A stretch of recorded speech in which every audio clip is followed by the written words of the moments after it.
Welcome back to our channel respect education.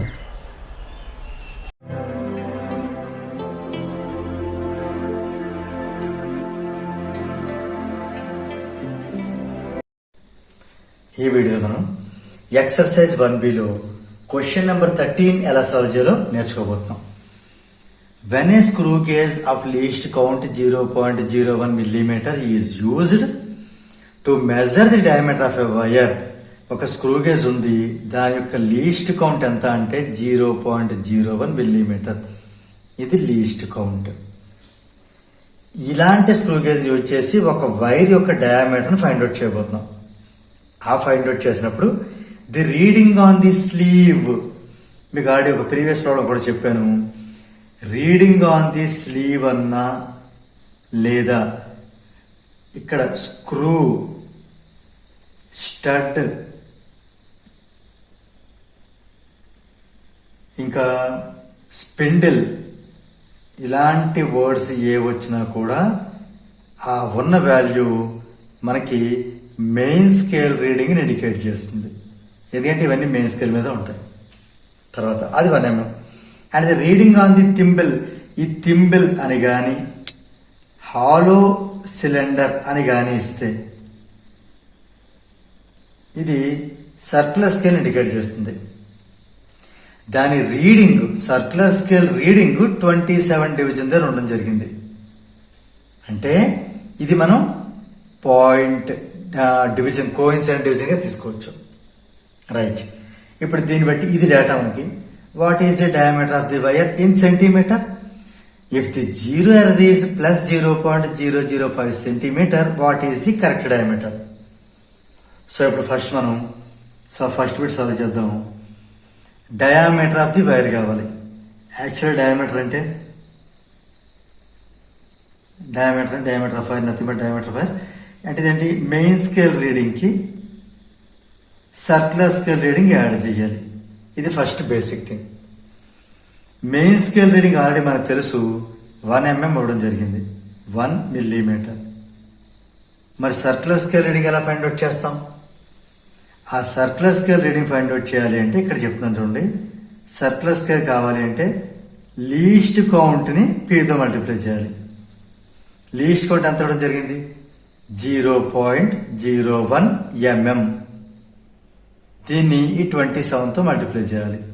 అంటే 0.27 mm. ఇది ఇక్కడ సబ్స్టిట్యూట్ చేద్దాం. 0.27 mm. 1 కి 0.27 యాడ్ చేస్తే ఈ 2 mm ఉన్నాయి కాబట్టి డైరెక్ట్గా యాడ్ చేద్దాం. 1.27 మిల్లీమీటర్. కానీ మన క్వశ్చన్ ఏంటి?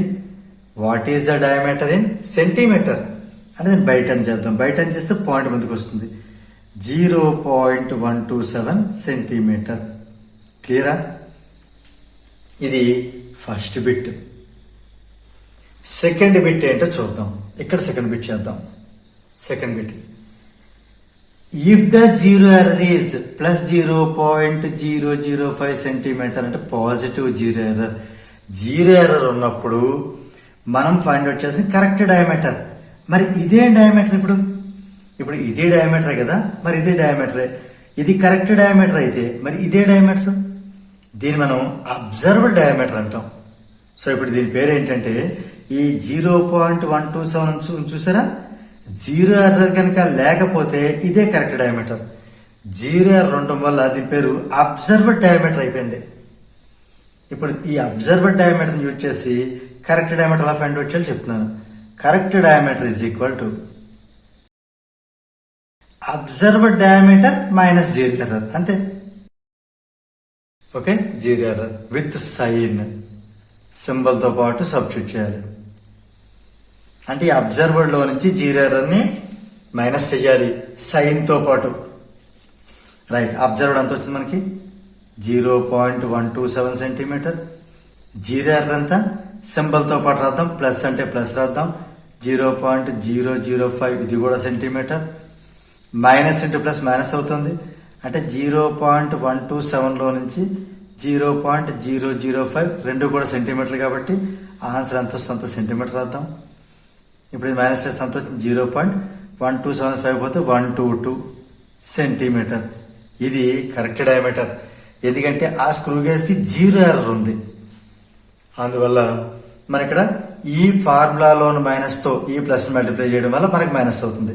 మనం కంగారు పడి పాజిటివ్ 0 ఎర్రర్ కదా దీన్ని యాడ్ చేసేయకూడదు. అందుకే ఇక్కడ మరీ చెప్తున్నాను, సింబల్ తో రాయాలి, ఫస్ట్ మాత్రం మైనస్ పెట్టాలి. అందువల్ల ఈ మైనస్ తో ప్లస్ మల్టిప్లై అయ్యి మైనస్ అయ్యి సో సబ్ట్రాక్ట్ చేయాల్సిన పరిస్థితి వచ్చింది. సో దీంతో మనకి ఈ క్వశ్చన్ నెంబర్ 13 అనేది కంప్లీట్ అయింది. క్వశ్చన్ నెంబర్ 14 ఎలా సాల్వ్ చేయాలో నేర్చుకోబోతున్నాం.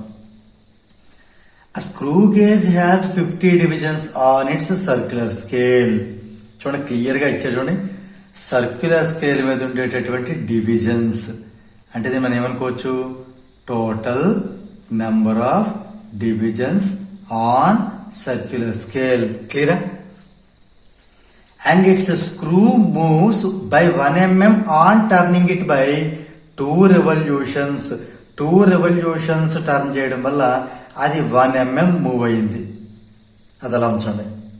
తర్వాత when the flat end of the screw is in contact with the stud, the zero of the circular scale lies below the baseline. Below the baseline. ఇవన్నీ ఏంటి underline చేస్తాం observe చేయండి, అన్ని clear చెప్తాను మీకు. ఇవి మనం క్యాచ్ చేయాల్సిన పాయింట్స్, ఇవి పట్టుకుంటే మన ప్రాబ్లం ఈజీ అవుతుంది. Below the baseline. And the fourth division of the circular scale is in line with the baseline. అంటే దీన్ని మనం కోఇన్సైడింగ్ డివిజన్ అంటాం. దీన్ని P తో డినోట్ చేస్తాం. ఇది మనకి ఇచ్చిన డేటా. ఇది ఒక్కసారి అబ్జర్వ్ చేయండి. ఇచ్చిన డేటా అంటే అబ్జర్వ్ చేయండి. ఫస్ట్ ఇది మనం ఒక్కొక్కటి నోట్ చేసేద్దాం. టోటల్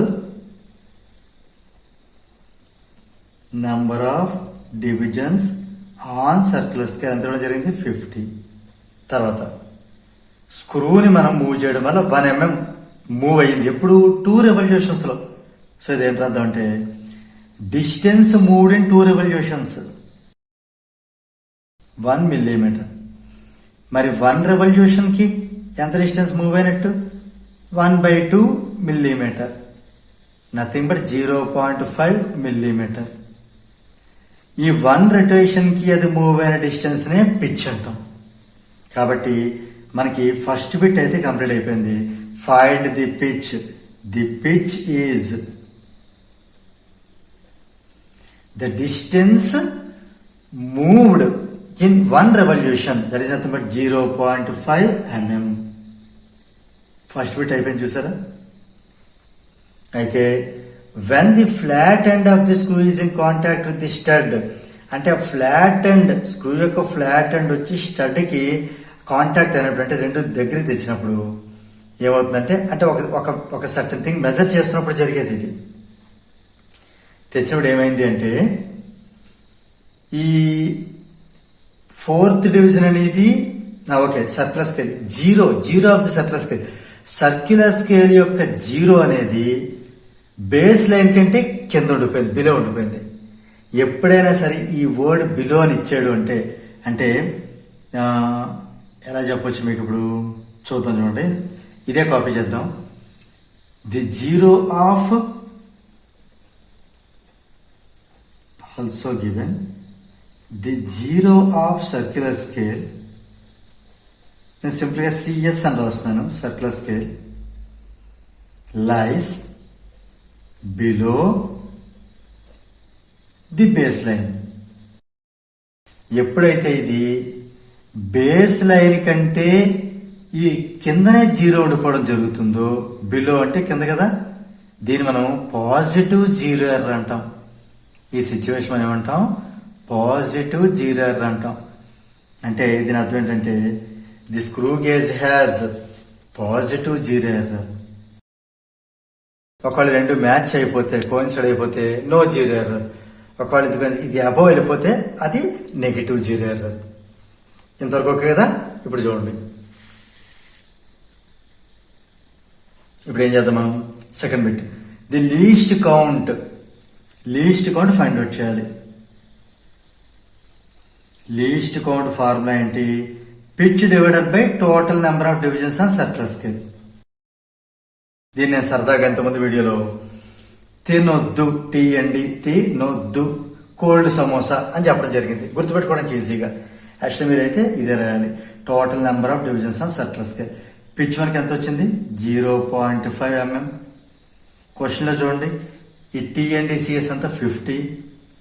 ఈ రెండే మనం 5తో క్యాన్సిల్ చేస్తే 0.1 mm డివైడెడ్ బై 10. ఈ బై 10 చేయడం వల్ల పాయింట్ ఇంకో 0 వస్తుంది. 0.01 mm. ఇది లీస్ట్ కౌంట్. అయిపోయిందా? ఇప్పుడు థర్డ్ బిట్కి వెళ్ళిపోదాం. The zero error of the screw gauge. మనకి ఎలాంటి జీరో ఎర్రర్ ఉంటుందని చెప్పాను? Positive zero error. సో ఇప్పుడు అదే రాయబోతుంది ఇక్కడ. Positive zero error is, positive zero error కావాలంటే ఈ లీస్ట్ కౌంట్ ని ఈ యొక్క ఏ డివిజన్ కోఇన్సిడెంట్ డివిజన్ అంతా పీతో మల్టిప్లై చేయాలి. అంతే సింపుల్. పాజిటివ్ జీరో ఎర్రర్ అంటే ప్లస్ రాస్తాను, లీస్ట్ కౌంట్ ని పీతో మల్టిప్లై చేయడమే. అంతే సింపుల్. లీస్ట్ కౌంట్ అంతా మనకి ప్లస్ రాసేస్తాను. 0.01 mm ని పి అనేది ఎంత మనకి 4 కదా, క్వశ్చన్ ఇవ్వడం జరిగింది. సో పీతో మల్టిప్లై చేయండి అంటే 4తో మల్టిప్లై చేద్దాం. ఇది ప్లస్ 0.01 into 4, 4 1 jar 4 కాబట్టి 4 0 0 4 0 0 4 1 jar 4 millimeter. క్లియర్? సో ఇది మనకి జీరో ఎర్రర్ అవుతుంది. దీంతో మనకి ఈ క్వశ్చన్ నెంబర్ 14 అనేది కంప్లీట్ అయింది. If you feel this video is helpful to you, please like, share and subscribe our channel. And please do not forget to press the bell button so that you will get the notifications from our channel. Thank you very much.